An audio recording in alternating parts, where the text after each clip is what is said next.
할렐루야. 오늘도 귀하고 복된 날이 되실 수 있기를 주의 이름으로 축원을 드립니다. 오늘 말씀 잠언 16장 26절을 다시 보시겠습니다.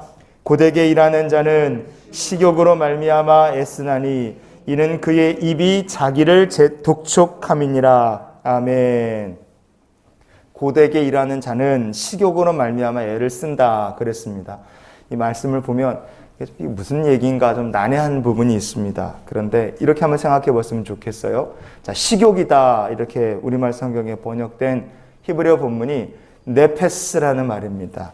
이 네페스는 크게 두 가지의 뜻이 있습니다. 먼저 첫 번째는 식욕, 식탐 이런 뜻이 있어요. Close to you나 Top of the World 이런 아주 유명한 팝송을 부른 카펜터스라는 그룹이 있습니다. 세계적으로 1억 장이 넘는 많은 앨범을 판매하면서 정말 엄청난 인기를 누렸던 그룹인데요. 근데 이 그룹에서 노래를 담당했던 카렌 카펜터라는 분이 자기가 뚱뚱하다 이런 비난을 받아갔고요. 정말 자기가 뚱뚱하다는 생각에 사로잡혀서 점점 이제 사람들 앞에 무대 앞에 서는 것을 두려워하는 상황이 됐습니다. 뚱뚱하다는 얘기에 너무 노이로제가 걸려갖고 다이어트를 시작하는데 밥 한 숟가락 제대로 먹는 것도 두려워서 벌벌 떨 정도까지 심하게 이제 먹는 거에 대한 강박증이 생겼어요.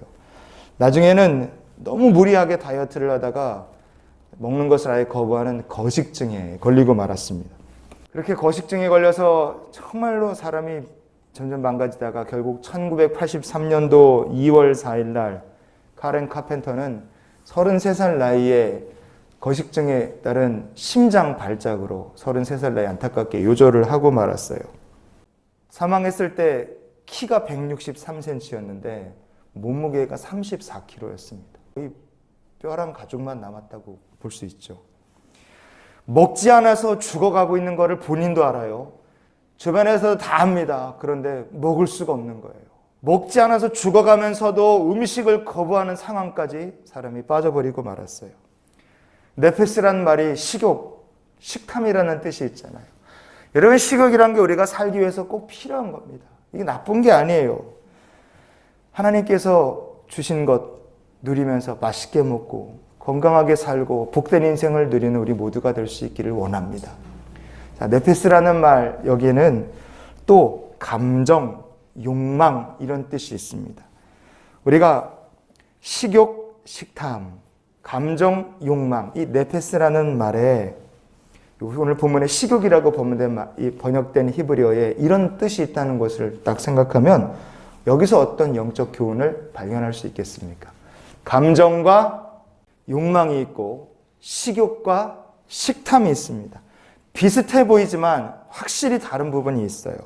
식욕은요, 필요합니다. 우리의 몸을 건강하게 만들어요. 그러나 식탐은 우리의 몸을 병들게 만듭니다. 감정은 굉장히 중요해요. 하나님께서 우리를 감정의 동물로 만드셨어요. 감정으로 우리가 하나님을 압니다. 그래서 우리가 인격을 느끼는 것, 감정이 있기 때문에 인격을 느껴요. 그런데 욕망이라는 것은 우리를 건강하게 하는 것이 아니라 우리의 삶을 병들어 파탄나게 만든다 이겁니다. 식욕과 식탐, 감정과 욕망 비슷하지만 확실히 다른 건 어디서부터 갈라지겠습니까? 만족함이 있느냐 없느냐에 따라서 달라져요. 만족하면 식욕이고 만족을 모르면 식탐이 됩니다. 만족이 있는 사람은 감정이 되지만 만족이 없는 사람은 상한 감정이 돼서 욕망이 된다 이겁니다. 그래서 신앙생활에서 하나님과의 관계에서도 만족함이라는 게 참 중요한 줄 믿습니다. 주님께서 주시는 은혜에 족한 줄로 알고 주와 더불어 동행하는 우리 모두가 될 수 있기를 원합니다. 왜 만족이 중요합니까? 지옥이라는 것은 만족함이 없는 곳이다. 성경이 우리에게 그렇게 말씀해 주고 있기 때문에 그래요. 잠언서 27장 20절 한번 찾아보시겠습니다. 스올과 아바도는 만족함이 없고 사람의 눈도 만족함이 없느니라. 아멘. 유대인들 개념에서 지옥은 스올이라는 곳입니다. 아바도는 뭐냐? 지옥으로 가는 길, 황천길이다. 전에 한번 말씀을 드렸을 거예요. 자, 한마디로 말해서 지옥이란 어떤 곳이냐? 만족함이 없는 곳입니다. 지금 이 땅을 살면서 만족을 모르고 감사를 모르고 그렇게 사는 인생은 지금 지옥으로 가는 황천길을 걷고 있는 인생이에요. 결국 그 인생이 지옥에 떨어질 인생과 다를 바가 없다는 뜻입니다. 전도서 5장 10절 계속 찾아보시겠습니다. 은을 사랑하는 자는 은으로 만족하지 못하고 풍요를 사랑하는 자는 소득으로 만족하지 아니하나니 이것도 헛되도다. 아멘. 인생을 만족하게 채워주는 기준이 은이 되고 소득이 되면 우리의 삶은 영원히 만족할 수 없습니다. 정말 인생을 만족하게 살고 인생에 감사가 있고 기쁨이 있는 삶은요, 만족의 기준이 누가 되느냐? 하나님이 되셔야 됩니다. 고린도후서 3장 5절을 같이 보시겠습니다. 우리가 무슨 일이든지 우리에게서 난 것 같이 스스로 만족할 것이 아니니 우리의 만족은 오직 하나님으로부터 나느니라. 아멘. 믿음이 건강한 사람은 항상 만족함을 느끼며 삽니다. 어떤 일을 하든 무슨 일을 당하든 하나님께서 내 삶의 만족의 기준이 되면 그 사람은 은이나 소득이 아니라 하나님으로 인하여서 만족하기 때문에 항상 감사하고 기뻐하는 삶을 살게 될 줄 믿습니다. 우리 하나님을 내 삶에 그래서 만족함으로 여기며 사는 저와 여러분이 될 수 있기를 원합니다. 하나님께 우리의 소망을 둘 때 우리가 무엇을 먹든지 무엇을 하든지 어떤 상황에서든지 만족하며 감사하며 사는 복음의 일꾼으로 주님이 우리를 사용하여 주실 줄 믿습니다. 우리가 하나님을 위해 살지 못하고 내 입의 만족을 위해 살면 그러면 어떻게 될까? 오늘 본문 뒷부분에 이렇게 얘기하죠.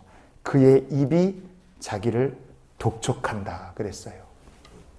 자기 입이 내 자신을 독촉하는 상황이 된다. 이게 뭘 뜻하겠습니까? 마음이 분열돼서 그 삶이 절대로 평안할 수가 없다는 것을 우리에게 말씀해 줍니다. 여러분, 그래서 오늘 말씀을 이렇게 한번 정리해 봤으면 좋겠습니다. 이 말씀으로 정리를 좀 해봤으면 좋겠어요. 잠언서 30장 8절 말씀을 같이 마지막으로 보시겠습니다. 곧 헛된 것과 거짓말을 내게서 멀리 하옵시며 나를 가난하게도 마옵시고 부하게도 마옵시고 오직 필요한 양식으로 나를 먹이시옵소서. 아멘. 가난하게도 마시고 부하게도 마시고 정말 하나님으로 인하여서 만족하며 살게 해주시옵소서. 나의 삶의 만족이 되시는 하나님을 찬양하며 살고 주께 소망을 두며 사는 우리의 한날이 될 수 있기를 주님의 이름으로 축원을 드립니다.